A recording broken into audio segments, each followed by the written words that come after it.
Hello friends, welcome to another book review. Today I am going to give you a review on a book Things Fall Apart, written by Chinua Achebe. The book is the most widely read book in the African literature. I picked up this book because I wanted to read something on African colonization and this was the best choice that was available to me. I mean, going by the reviews and several other suggestions. In fact, Achebe, the author, is credited to bring the attention of Western world into the African literature.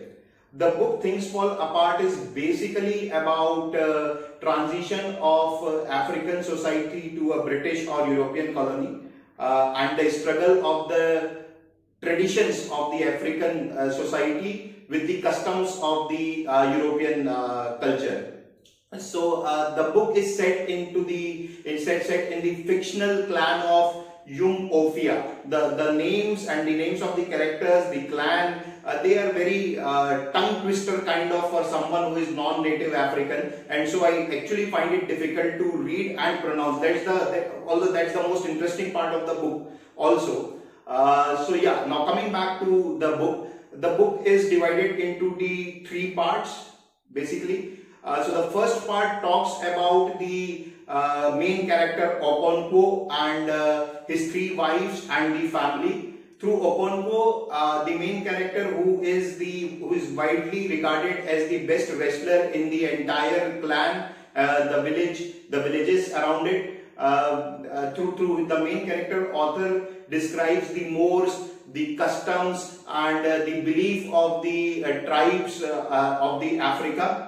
This part of the book is particularly interesting because you get to see very closely the life of the African people then, the tribes of the Africa then, and their belief on the supernatural powers and how supernatural powers impacted or shaped up their day-to-day life.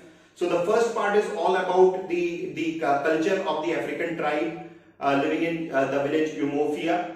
The second part of the book, which I will say is more, the second and third part combined, is more of a transition of the Africa into the European colony. It talks about how the European people got inside the Africa and how African ignorantly allowed them to make the inroads. And how the British slowly started to suppress any kind of opposition. The most interesting part of the book, according to me, is coming to know the African culture very closely, the culture of the tribes, that is, and the use of the vernacular Igbo language by Achebe is simply fantastic. You come to know about the several supernatural beliefs of the people. Well, I have read other African literature also, Chimamanda Ngozi, for example. I have read a couple of books from her. And those books are also very fantastic. And personally, I like Chimamanda's book more than the Achebe's book, but both are set up in different time frames, so we can understand and both are set up for different purposes. But I will definitely recommend anyone who is looking to read the fiction and who is looking to read something related to Africa to read this book. Overall, I will give this book rating of 4 out of 5 and a strong recommendation to read.